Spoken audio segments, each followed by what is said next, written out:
Ah, right. I was looking for my slide. Ah. What happens? Yeah. Right. So 50 years since man first went into space. And in those 50 years, 500 people have been into space. You could fit them all inside this room.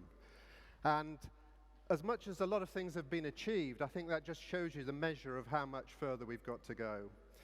What we're trying to do in Virgin Galactic, and what I'm going to talk about in this presentation, is to get 500 more people into space in 1 year. And in the space of 10 years, get 30 to 40,000 people into space. So it's quite an undertaking for a company like Virgin, and I'll talk a bit about Virgin, who we are, why we got into this business. I'll talk about the main challenges involved in this project, where we've got to. And then the other thing I'll talk a bit about, particularly with the design conference in mind, is how we've put the customer experience at the center of the design, particularly for the spaceship. I mean, it applies to other elements of the project as well. And I think these two quotes here just illustrate some of people's feelings from the very first days. There were engineering endeavors, there were scientific endeavors, of course there were. But emotion and feeling came into it straight away. I'd love it if you could experience this. And a lot of people grew up in the 60s thinking, as President Kennedy said, we'll put a man on the moon as the Russians move forward with their space program. A lot of people grew up in the 60s and 70s thinking, well, I'm going to do that as well. And then it didn't really happen. Now, that's why we've come, because that's what we're going to try and do. So just to put a formal title on it, it's about designing a spaceship for everybody, basically. So first of all, what is Virgin Galactic? Who are Virgin? Well, a little different maybe to some companies that are involved in space, involved in engineering. We're a branded venture capital organization, which means that we incubate projects, we put investment into projects that we believe in. We sometimes see industries that are poorly served, and we think that there's a gap there in the market, be it in airlines with Virgin Atlantic, where we thought British Airways are either so busy, carrying people, there must be space for us in the market, or when they didn't answer their phone, so inefficient maybe that we should get in there and offer some customer service. So we started with one aircraft in Virgin Atlantic, and we built up a fleet. Some of these businesses have started in a different way. We took over an organization that existed and put a Virgin brand onto it and introduced Virgin values into the organization. So one of the things that we did with Virgin Atlantic is we sponsored this aircraft which flew around the world on one tank of fuel a few years ago. And that got us working with an organization in California called Scale Composites, and a guy called Burt Rutan, who was heading the organization at the time. And they built this aircraft, and we went to see it, and we got to know Rutan and got to know the organization. And we found out that in the States, a prize had been set up, inspired by early aviation prizes. People thinking, well, if that worked for aviation, if that stimulated people to do things that they wouldn't have done otherwise, even if they're going for a prize of £10,000, $25,000, a huge amount more is going to be stimulated and spent to win that prize. And thus it proved with this thing that was called the X Prize. The X Prize was set up. It had to be privately funded spacecraft. It had to fly 2 times in a 2-week period and get into space both times. And if you did that, you won the $10 million prize. And it was estimated that about $125 million was spent by the various teams trying to win that prize. So in terms of leveraging, it certainly had an effect. Burt Rutan's idea was not new. It was to take an idea that had been used many years before in the X-15 development program and have a carrier aircraft carry the spaceship up. There's the spaceship, X-15. That's what it looks like when it's flying solo. Now, the big challenge for Burt was thinking, well, smooth spaceships, you only have to look at the space shuttle to see. Smooth spaceships coming back down to the Earth very quickly, big heat build-up. We know about bullets. If you try and pick up a bullet after it's been fired, it's very hot. They move very fast, very smooth, lots of heat. Graphics by Virgin. Feathers, on the other hand, lots of resistance, fall much slower. So he was thinking, and he was also thinking about shuttlecocks, and his mind just turned, well, Shuttlecocks always fall down, don't they? Always fall the right way. And this made him think, right, I am going to design a spaceship that can reconfigure itself when it's in the air, so the back half folds up. When that falls back down, there will be a lot more drag, it'll fall slower, the heat buildup will be slower, and the people inside will be safer. And then when it gets to a certain altitude, it will reconfigure and land like a glider on a conventional runway. And I'll show you some moving pictures if my explanation wasn't clear in a few moments. So that was his breakthrough idea. So in terms of the two main design ideas here on this project, just working out how he was going to do that problem, have a reusable spaceship, not spend millions and millions and millions of dollars achieving that, that was his breakthrough idea. It's a two-stage system that he came up with. The mothership, the carrier aircraft, White Knight, is above, and it carries Spaceship One. So just to illustrate what I've just been talking about, I'll show you a short film. This is the point that we came in. This is the point that we started sponsoring the project. And this is also the point that we started thinking, that's a pretty raw experience. And in terms of selling that as a customer experience and expecting people to be able to cope with that, to be able to sustain the G-forces, we're going to have to do something about that. So bear in mind, this is what they did in 2004 to win the prize, but it was also the jumping off point for how we could make it much more customer friendly. So here we are in Mojave, California, which is where the project was done. Takeoff, early morning, carrier aircraft carrying the spaceship. Both vehicles were flown by one pilot.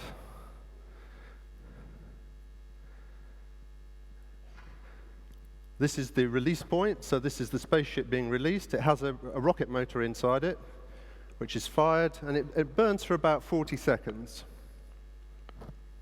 The altitude where it's released is about 15 kilometers altitude, about 50,000 feet.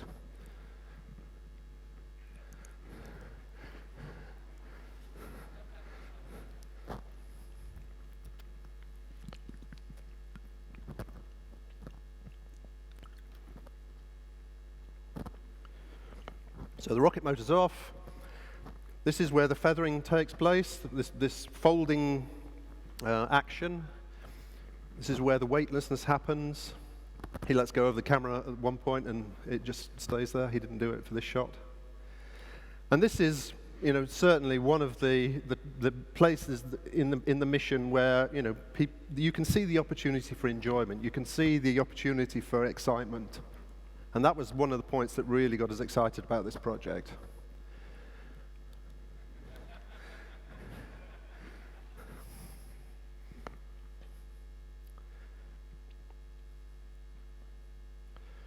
And then we get to the stage where it folds back,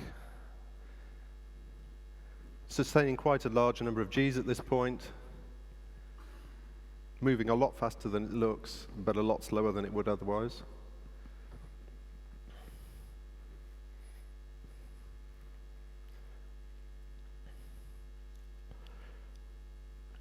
And it's a glider, and it comes back to the runway at Mojave, 10,000-foot runway, conventional landing.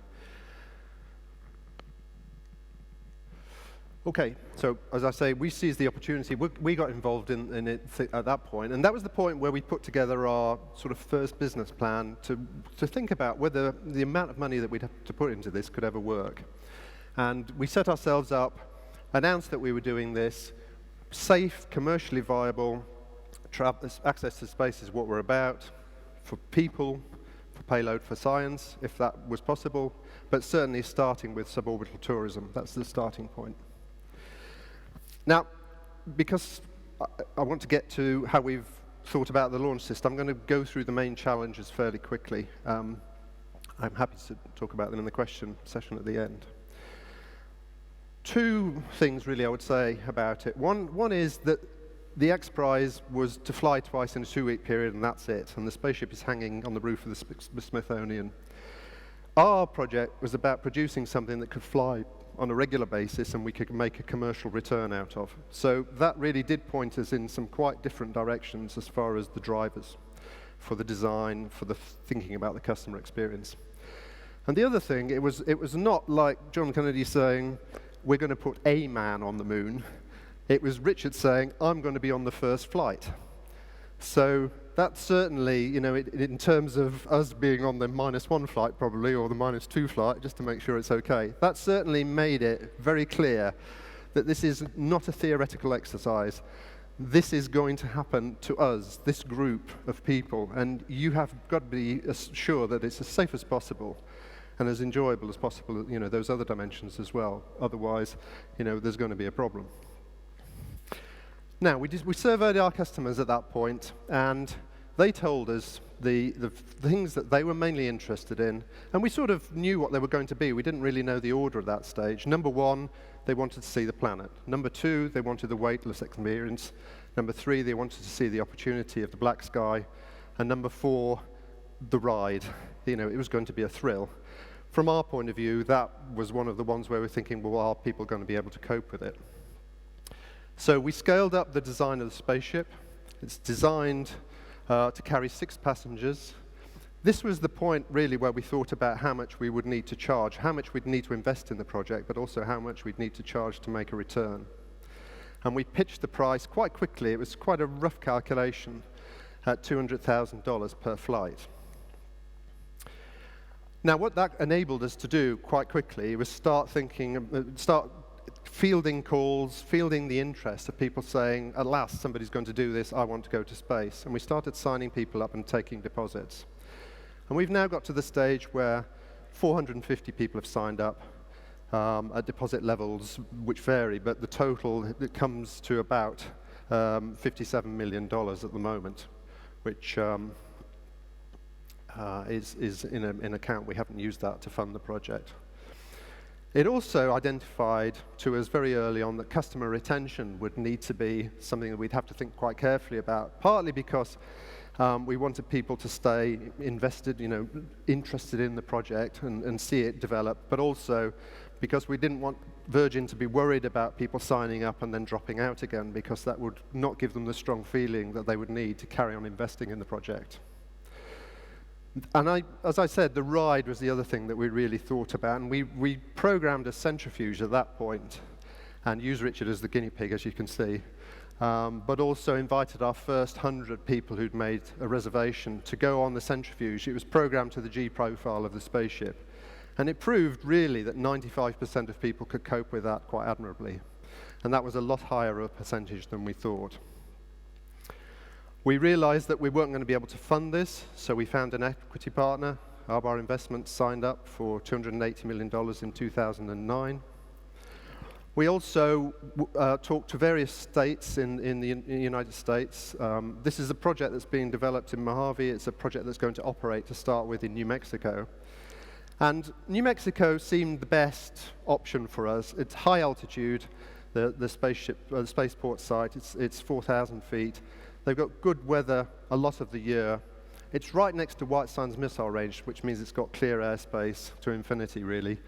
And more to the point also, maybe, is that they were a willing partner. They had funds that they wanted to invest in something to stimulate the economy of southern New Mexico. And a spaceport fit the bill as far as they were concerned.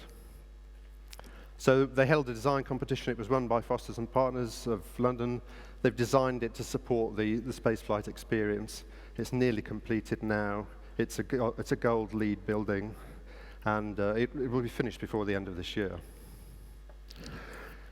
Now, this could be a presentation all in itself, actually, the regulatory compliance side of the project. But in terms of challenges, the export control nature of this project, getting the operator's license from the FAA, and working out how best to cover the informed consent side of the project, and tell people about the risks, but also make sure, you know, understanding what they're taking on, that they do sign up to informed consent is something that we will need to work our way through. And, you know, there are models in adventure sports, you know, in medicine, lots of models that we've been looking at. And it's a project that we're certainly not doing by ourselves. You know, there are a lot of partners and stakeholders in this. We've had to build a culture of these different organizations. We've had to work with these organizations to make sure that we've got common objectives and that we succeed together. And that, you know, the collaboration there has been a very important part of the project. Lots of interfaces to deal with. Okay, main part of the rest of what I'm going to say is about the spaceship. How have we developed the spaceship? But more to the point, really, how have our customers' requirements influenced our engineering decisions? A reminder, those were the 4 things that they told us they were looking for. So we clearly needed to scale this thing up. It was not big enough. You could see there was 1 pilot in it. We needed a passenger cabin. We looked at building, just scaling everything up and building it the same configuration. But that brought problems that we didn't think, from our airline experience, our airline heritage, we would be able to overcome. For example, the access into the carrier aircraft would be way up in the ground. The engines for the carrier aircraft would be way up in the air, difficult to maintain, special equipment needed. So that was rejected pretty quickly, and what we ended up with was this configuration, which probably looks a lot more like an airline than a spaceship, an airline aircraft than a spaceship. But does achieve, things like the relatively low-slung engines, easy for maintenance, easy access, and it produced a couple of other benefits that I'll talk about as well. And that's what it looks like on the ground. Now, because we designed it to carry the spaceship, and we'd now got this section where the spaceship would be, we were able to put spoiler flaps in there so that we could generate drag so that it simulated flying the spaceship. And so you can train the spaceship pilots on the carrier aircraft without consuming lots of spaceship time, which is very useful. And the other thing is that it gave us, I'll just let you see this.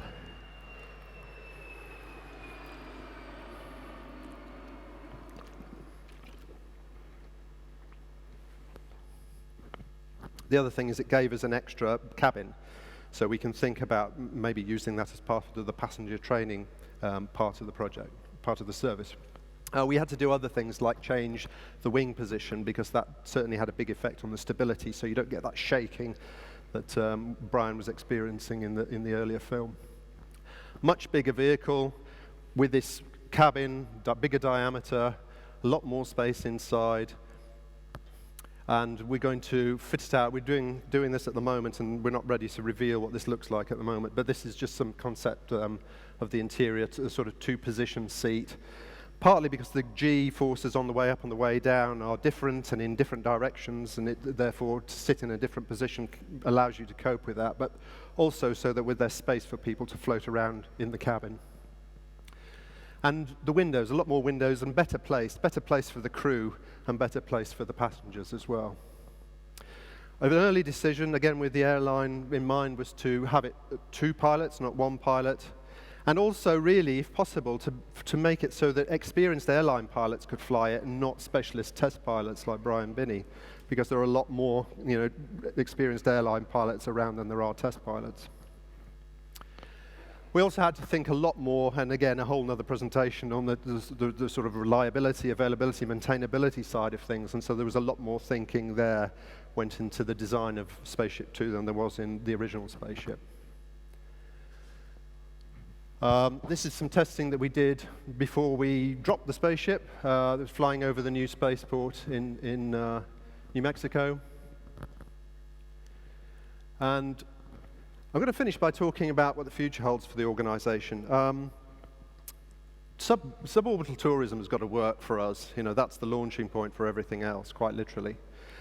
But if that works, we are possibly going to see, and partly because of the shuttle program ending that Steve talked about, we're going to see other opportunities come our way, I'm sure. We won last week a NASA contract to carry science research. And there are quite a number of organizations talking to us now about whether we could fly their vehicle and be the launch platform for their vehicle. So you could see over the years developing, from space tourism, from using these vehicles, a science service and also a payload launch service. And potentially, A to B, point-to-point travel. There's a lot more to be done with this system before that would be a possibility. But certainly if you're making those other steps, that's possible. But none of that will happen unless we achieve these 3 milestones, the most immediate ones. We've got to get to powered flight of the spaceship, we've got to get to space flight, and then we've got to start operations. So just to finish off, I'll just show you some of the testing that we've been doing. This is the rocket motor, the ground testing.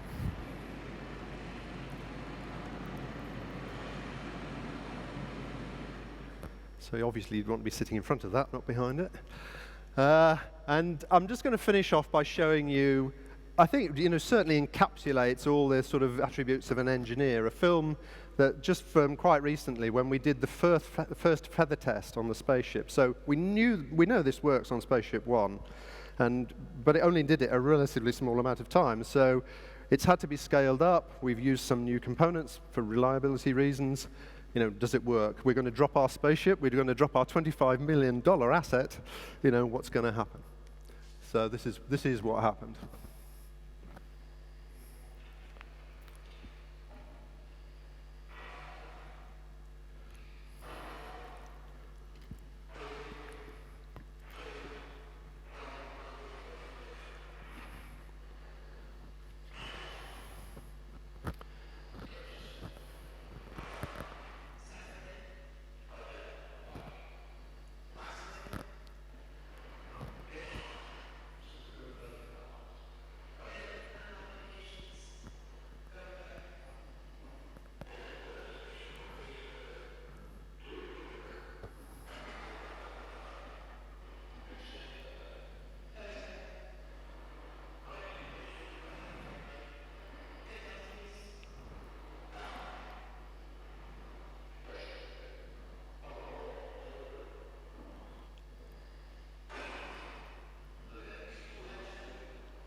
And we've carried on doing some more.